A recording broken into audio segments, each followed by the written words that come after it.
Haleluya, puji Tuhan, selamat pagi dan salam sejahtera di dalam kasih Tuhan kita Yesus Kristus. Kita patut bersyukur kepada Tuhan kalau pagi hari ini kita dapat bertemu lagi, berjumpa lagi di dalam anugerahnya, menikmati segala kemurahan dan kebaikannya di dalam kehidupan kita. Nah, pagi yang baik ini mari kita menyediakan hati dan diri kita untuk bersama-sama kita mendengarkan firman Tuhan. Mari kita berdoa. Bapa di dalam surga, di dalam nama Tuhan kami Yesus Kristus, kami sungguh bersyukur untuk segala anugerah-Mu yang kami nikmati sampai pagi hari ini. Pagi yang baik ini kami mau menyediakan hati, menyediakan pikiran, pendengaran, bahkan seluruh hidup kami untuk kebenaran firman Tuhan. Berkati dan urapi kami semua ya Tuhan. Terpujilah nama-Mu, dalam nama Tuhan kami Yesus Kristus kami berdoa. Haleluya. Amin. Puji Tuhan, pagi hari ini tema firman Tuhan yang ingin saya sampaikan kepada kita sekalian yaitu doa di dalam kesesakan. Sekali lagi, tema firman Tuhan pagi hari ini, doa di dalam kesesakan.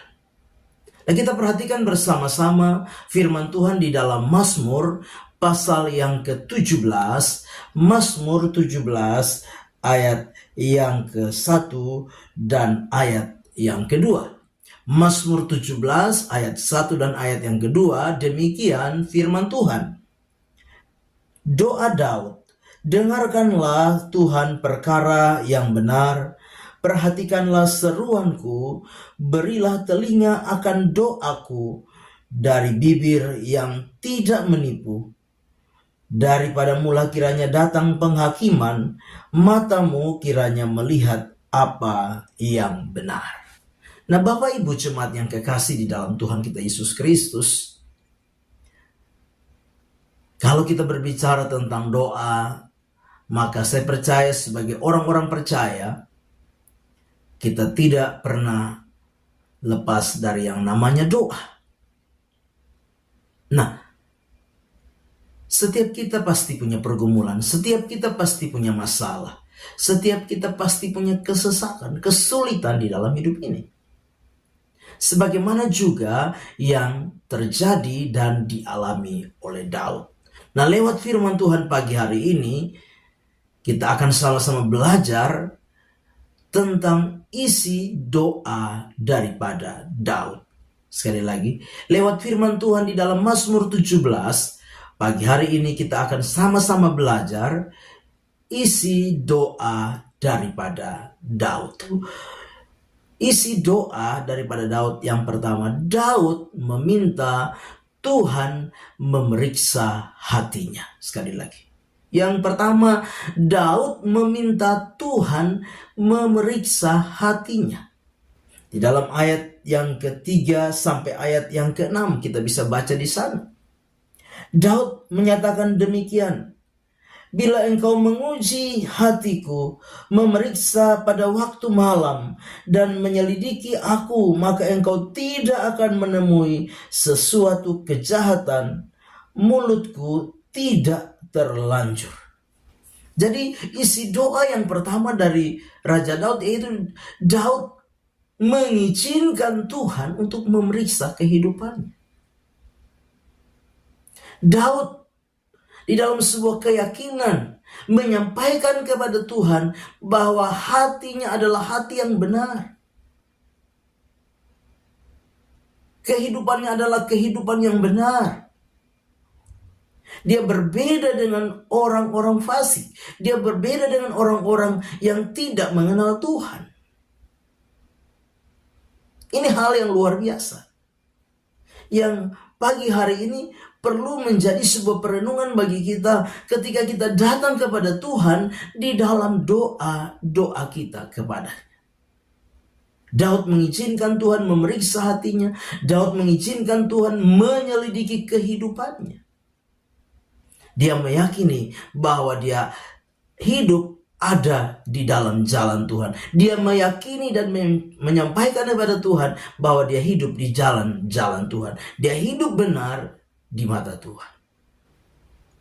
Yang kedua, isi doa daripada Daud yaitu Daud tetap memohon kasih setia Tuhan di dalam kehidupannya. Sekali lagi, yang kedua, Daud tetap memohon kasih setia Tuhan di dalam kehidupannya. Di dalam ayat yang ke-7 sampai dengan ayat yang ke-8, ayat 7 dan ayat yang ke-8, tunjukkanlah kasih setiamu yang ajaib ya Engkau, yang menyelamatkan orang-orang yang berlindung pada tangan kananmu terhadap pemberontak. Ayat yang ke-8, peliharalah aku seperti biji mata, sembunyikanlah aku dalam naungan sayap. Yang kedua, menghadapi keadaan kesulitan, kesesakan, tantangan, Daud di dalam doanya memohon kepada Tuhan supaya Tuhan terus menunjukkan kasih setianya di dalam kehidupan. Daud percaya bahwa kasih Tuhan adalah kasih yang tiada berkesudahan. Daud percaya bahwa kasih Tuhan adalah kasih yang ajaib. Daud percaya bahwa kasih Tuhan adalah kasih yang kekal. Dan Daud percaya bahwa kesetiaan Tuhan tidak akan pernah lekang oleh segala kondisi dan keadaan yang dia hadapi. Sekalipun di tengah-tengah keadaan kesulitan, kesesakan, di tengah-tengah bahaya, dia menghadapi berbagai tantangan di dalam kehidupannya. Daud terus memohon kasih setia Tuhan di dalam kehidupannya. Saya percaya kita sekalian menghadapi keadaan, kondisi dan situasi hidup ini, tetaplah memohon kasih setia Tuhan. Yang ketiga, isi doa daripada Daud. Yang ketiga yaitu Daud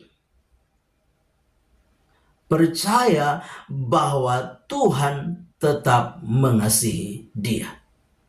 Sekali lagi, yang ketiga, Daud percaya bahwa Tuhan tetap mengasihi dia. Itu sebabnya di dalam ayat yang ke-8 dia berkata, ya, peliharalah aku seperti biji mata, sembunyikanlah aku dalam naungan sayapmu.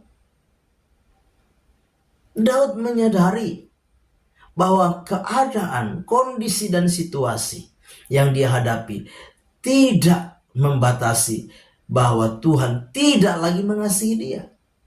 Tetapi Tuhan mengasihi dia. Daud percaya bahwa Tuhan menjadikan dirinya seperti biji matanya.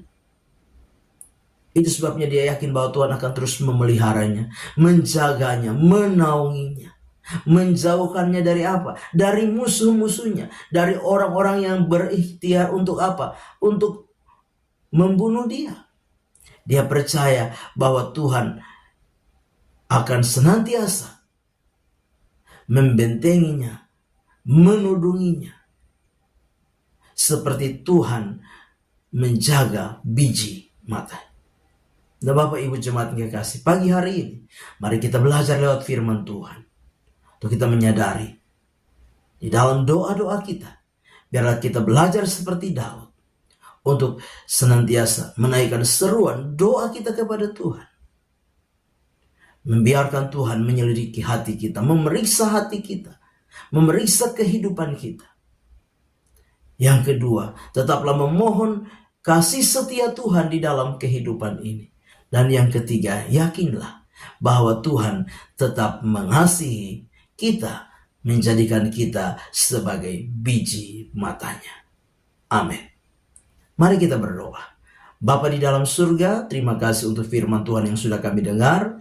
Biarlah firman ini boleh menjadi rema, menjadi berkat, menjadi kekuatan bagi kami. Kami serahkan seluruh hidup kami sepanjang hari ini dalam tangan Tuhan. Dan kami percaya sepanjang hari Tuhan jaga, pelihara, dan berkati kami. Hamba memohon berkat Tuhan ada atas setiap umat-Mu di pagi hari ini. Turunlah kiranya segala berkat, kasih karunia dan damai sejahtera dari Allah Bapa di sorga, kasih sayangnya di dalam Yesus Kristus Tuhan, serta persekutuan penghiburan kekuatan, pertolongan dari Allah Roh Kudus menyertai menghibur, menolong kita sekalian, mulai pagi hari ini sampai Maranatha, Tuhan Yesus datang kali yang kedua. Segala berkat ini kita terima di dalam berkat nama Tuhan Yesus Kristus. Haleluya. Amin. Selamat pagi, Tuhan Yesus memberkati.